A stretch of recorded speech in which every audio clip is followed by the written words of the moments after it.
Hello everyone and welcome back to my channel. In today's One Piece Treasure Cruise video we are going to check out the new character Summer, Sanji and Zoro.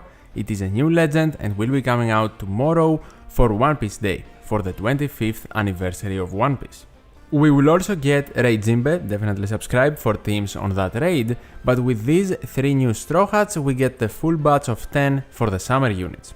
In addition, tomorrow the official collaboration between One Piece Treasure Cruise and One Piece Film Red begins, and we are going to get a login bonus featuring a free-to-play int Luffy unit, and I am guessing after the current Kizuna with Summer Luffy is over, we are going to start seeing Film Red events and even more characters. Let's talk about the new legend though, Sanji and Zoro. They will be coming out tomorrow for One Piece Day, in a 7.5% chance for a SugoFest exclusive Sugo, and that means we have 1.5 times legend rate. The SugoFest will last about half a month, from July 21st to August 12th. If we scroll down a bit we can see that they are not a dual unit, which in my opinion is very disappointing. They are a singular unit featuring 2 characters.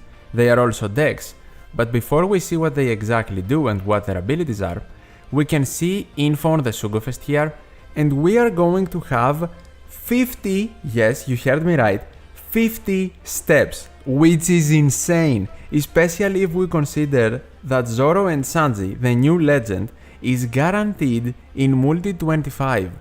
So, from the step they are guaranteed in, the new character, for the One Piece anniversary, we get 25 more steps. I haven't seen Zoro and Sanji's abilities yet, and I do not want them to be a final tap or a super tandem unit, because I am certain that if they are, then we are going to see multiple people pull 50 multis, which is insane. Do not pull 50 multis. Maybe do not even pull at all, but hey.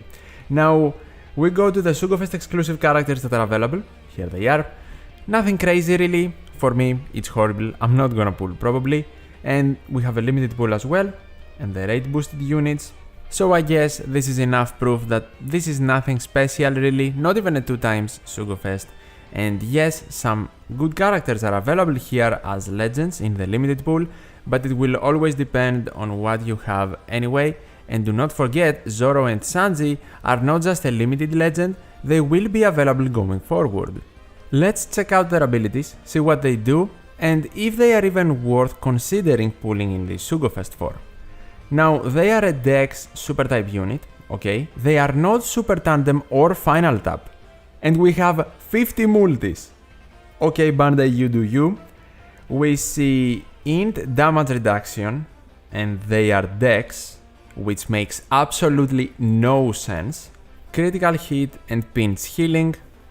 That is fine, like nothing really special in their limit break abilities either. They are Fighter Slasher, which does make sense. I would probably have preferred Powerhouse Slasher, but whatever.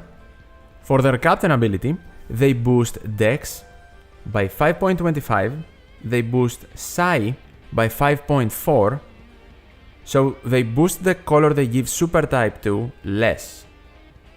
Okay, they boost Dex and Psi characters HP by 1.25, they reduce damage taken by 10%, which is nice. They make Psi and RCV slots beneficial, which is great, and tapping on this character with a Psi, RCV or Wano slot, again no Dex, then that will further increase crew's type effect boost by 0.25. Okay, that is something unique I guess, just like Super Tandem Law gives defense down to the enemy, Zoro Sanji will boost our color affinity boost. And now I am also guessing they will give a color affinity boost in their special. Let's check it out. They change crew's block and type slots to Psi, very good slot manipulation. Not to Dex, but they do make Psi slots matching, so it's not a huge deal. They reduce all enemies' HP by 10%. They apply increased damage taken status to all enemies by 1.75 times for 2 turns, which is great, but it doesn't go through immunity. If there are 6, oh no, not this. If there are 6 Dex or Psi characters on the crew, which is not the worst thing, it's not like having 6 fighters, but the 6 crewmate restrictions I don't like, then they boost the type effects of normal attacks for Dex and Psi by 2.5 times for 1 turn, or 2.25 times otherwise. Okay, so if we do not have 6 Dex or Psi and we have one other color, we get a 2.25 times boost instead of a 2.5 times one. But if we have them as captain, then the lower boost will be 2.5 times and the higher boost goes to 2.75 times, which is actually pretty strong as a color affinity boost, but it is being given to Dex and Psi units. So let's say you have a full Dex team versus Q, you get a very high color affinity boost, which is great. But if you have either a combination of Dex and Psi, or a full Psi team, which is actually not even possible because Zoro and Sanji are Dex, then not all of your units can use the color affinity boost against the possibly int enemy. I guess that can counter the fact that it is a high color affinity boost.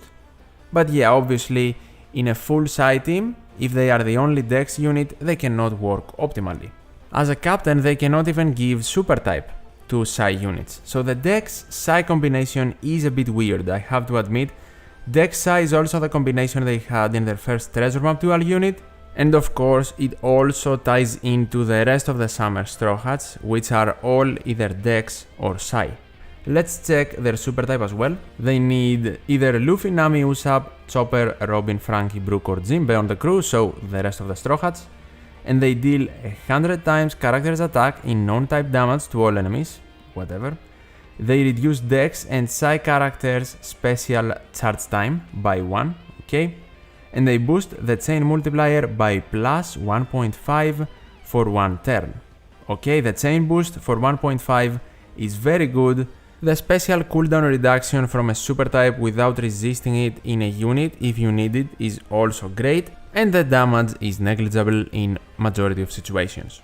Since they are not a dual unit, we cannot check out a swap, unfortunately, but we can check their sailor abilities. The first one boosts Dex and Psi base stats, okay, and the other one makes Dex and Psi characters, Dex, Psi and TND slots, have matching slot effects. So as a sub, this is a very good sailor ability, making 3 orbs beneficial for 2 different colors. To be fair, it is actually 2 slots because Psi units will have Psi slots matching and Dex units will have Dex slots matching anyway, but it's not a bad crewmate ability if we consider the overall abilities of the character. Let's also check out their support. They can be attached to the rest of the Straw Hats, high potential here. Once per quest, if inflicted with increased damage taken from the enemy, applies increased damage taken status to all enemies by 1.3 for one turn at the start of the crew's next turn. I mean, we do get increased damage taken applied from a support, but not through immunity, obviously, and getting increased damage taken to us is not so common for me to say this is great. I would have preferred for them to probably give color affinity or reduce some kind of debuff. That would probably be way better, especially if we consider they can be attached to the rest of the Straw Hats. Overall, I have to say this character is kind of underwhelming and weird at the same time. They are definitely not worth to pull for in a Sugo Fest like this. If you get them down the line at some point, that's great and all, but pulling for them in this Sugo, especially doing 25 multis, I do not think is the correct move. It is probably better to save for the film Red Legends, even if they are in a similar Sugo Fest, just at least to see what they do. Because to be honest, One Piece Day Sugo Fests tend to be bait most of the time. V3 Law may be an exception, still not a good Sugo Fest, just a very good character when he was released. Zoro and Sanji seem to fall in the category of color affinity boosting units that if you do not need the color affinity, they are not really that great to use. And of course, that's why they are a color affinity boosting unit, right?